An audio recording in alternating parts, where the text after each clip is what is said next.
This was incredible. Donte Whitner is very smart and outspoken. He played for the Niners. He was always great to interview. Then he was working for NBC. Then he was like the biggest Niners homer.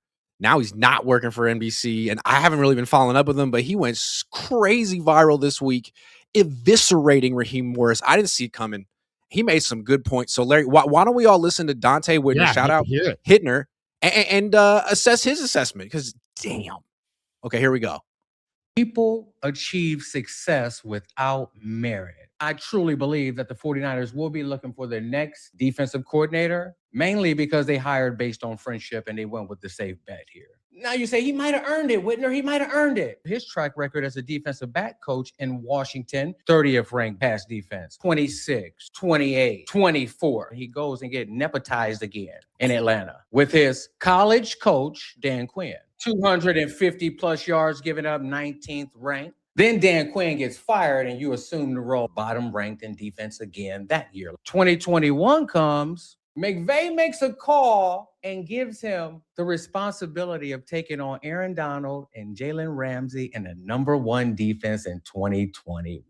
None of it was earned. None of it was merit. Now you're the 15th, 16th, 17th ranked defense in the league with the same players. And the only reason you win the Super Bowl is because you had an all-world offense that year. So then you go to Atlanta, 23rd in points in 2024, 23rd in yards, 22nd in pass defense, 31st in sacks, 2025, 19th in points, 15th in total yards. How does this make the San Francisco 49ers better? How does this make the 49ers better, Larry? You know, he makes a lot of great points. First of all, this is what I've been talking about. It's like all these people that were crushing Gus Bradley, what did they crush him on? Did you see the pass defense rankings when he was in Indy and with the Raiders? And so you're going to point to those numbers from years gone by. Now we can't even remember who was on those defenses. But then this guy gets a free pass and he's never had a top 10 defense. And you would think that the way people have talked about him, that's like wherever Raheem Morris goes, a top 5 defense follows. But then when you look it up statistically, it's not there. I mean, it's a good choice for Kyle if this guy can compete, can communicate with Kyle and Kyle head coach has to be in lockstep with him. So they're obviously going to be in lockstep. There are beliefs that he's scheme versatile and that he is a guy that will now allow the 49ers to keep the culture on the defensive side of the ball that they've established and like, for example, Chris and Johnny up front. I think those guys will probably stay.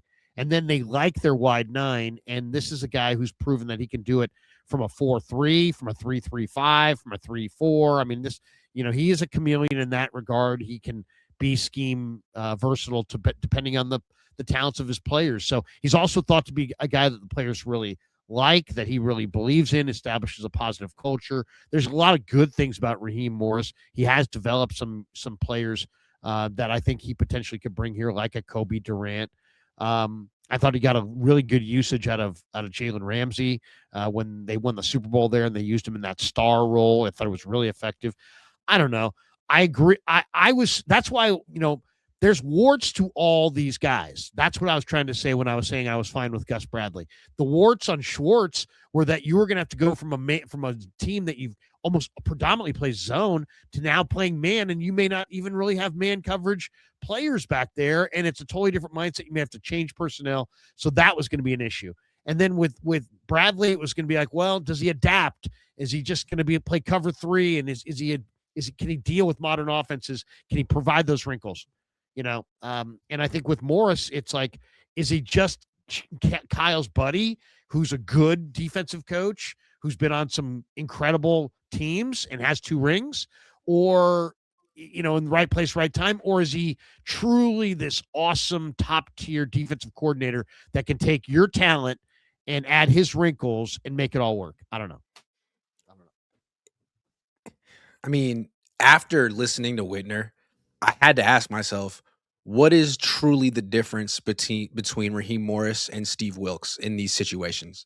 And to me, the biggest difference, there's a lot of Kyle's similarities. Guy. The biggest difference guy is that he's Kyle's guy. They get along. They're friends. Okay, maybe that's huge, because Wilks if you look at his resume, he doesn't have any top defenses on his resume, except for the one year he was coaching the Niners, where he inherited the number one defense, just like Morris did with LA.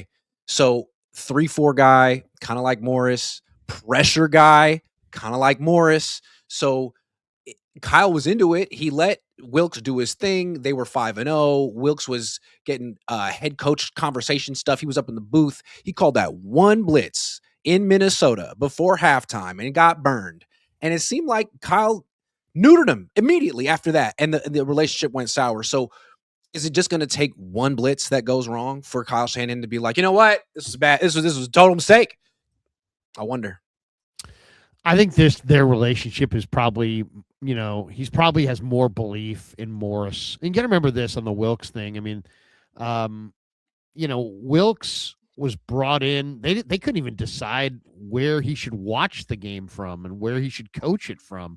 It's kind of, that right there is kind of bizarre too. It's like, we're going to change your vantage point and not let you decide where you want to be. I mean, it was just very weird. It was like he was there running somebody else's scheme, and it seemed very uncomfortable, and it seemed very short term. Also, in fairness to Kyle, if you look at Steve Wilks' resume, and I did, in 22 years, he had been in like 19 different jobs. So maybe it's Steve Wilks is one of those guys that has a great reputation and gets jobs, but then wears out his welcome because he doesn't do his job all that well. The zero coverage against the Vikings was criminal when you consider they were backed up in their own territory. There was no time left, and he goes zero coverage and Addison burns him for a touchdown. Maybe the lesson there is go get Addison, well, maybe that's the lesson.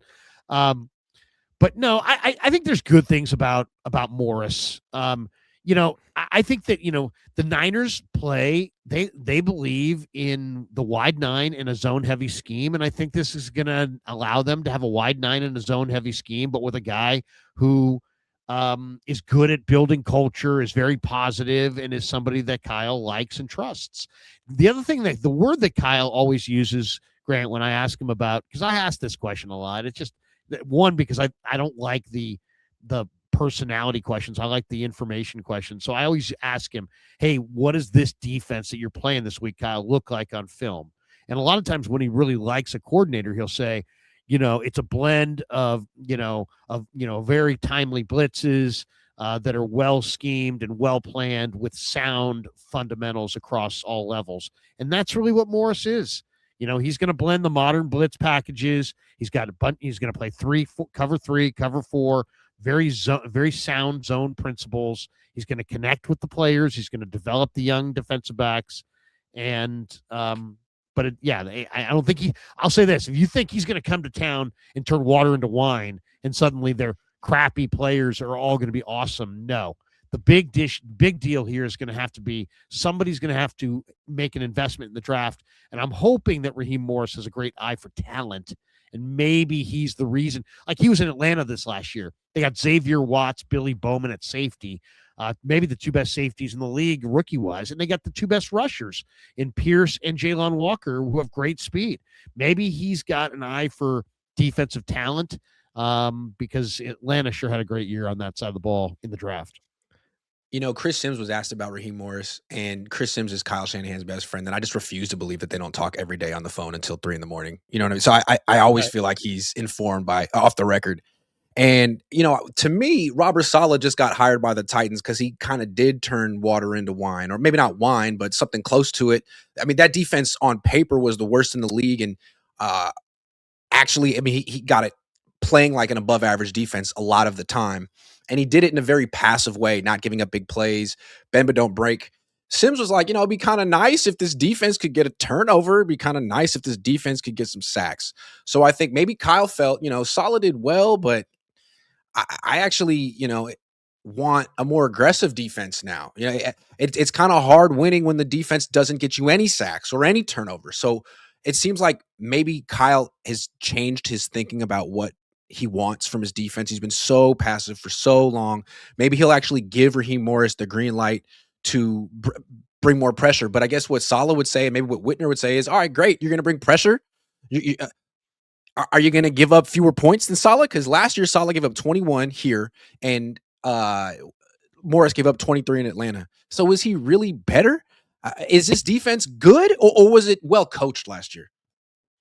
Well, I definitely think it was well coached. I mean, especially when I saw that Philly game and you had Wallow and Kendricks, and these guys have literally been in the building for a matter of weeks, and they're, making line calls and moving guys around and making sure they have gap integrity. And the communication in that Philly game was outstanding. You could see it. So I definitely think they were well coached. Johnny Holland's a good coach. That's why I think they want to keep him. I think Chris Kaceric's a good coach. I'll say this about the Niners. They didn't have a whole lot of talent on that front seven. But I really kind of felt like by the end of the year, Kacerik was getting every bit of talent out of almost every one of his guys outside of like Beal and maybe a couple other guys. But I mean, basically Cleve Farrell, Keon White, Kalia Davis, Jordan Elliott, these guys were playing as well as they could play. Now, I think Kyle told us very subtly, he didn't do it with a lot of emotion, but he told us exactly what the issue is.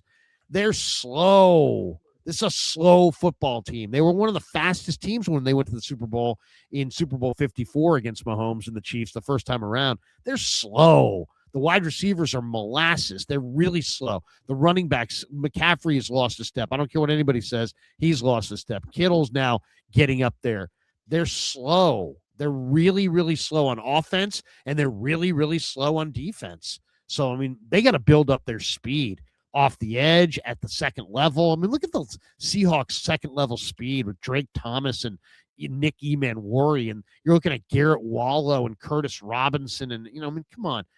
They've got to get real about their personnel and get a whole lot faster on defense.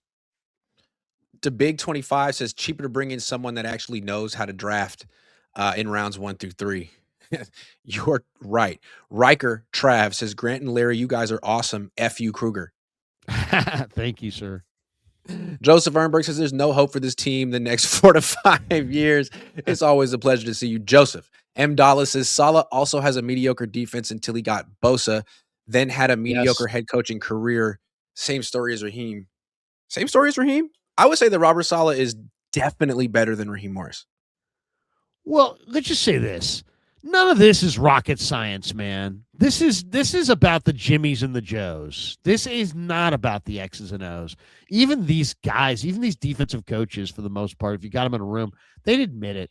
Robert Salah was being this close to being run out of town until Bosa showed up. Then all of a sudden he's great. And you know what? Now, Robert Salah is a really good coach. I'm not saying that he's not. But I mean, it's about the players. If you have the players, you gotta have the players. I mean, Robert Salah did an amazing job this year at utilizing what he had, but the 49ers also have some talent in the secondary and up front. It was young talent, but it was still talent. Nick Sorensen had the players. He had Nick Bosa, he had Fred Warner, he had Travarius Ward. That defense was 29th in points allowed. I mean, the reason that Salah's been hired twice is the season before he got hired, he didn't have Bosa and put together a defense that people felt like no one should have been able to put together, whether it was mediocre or not. I'd love to see Raheem Morris do that, and I'm really curious to see how this goes with Raheem. Dimitrov says Raheem Morris equals turnovers. That's certainly what they want. I'm not saying this because I heard it says something. It means something bad in Spanish. Calling it now, it'll be another boring off season. You tried to get me, but I'm way ahead of you. Bill Kennedy says love Crosby, but Niners need to get younger. Keep Mac.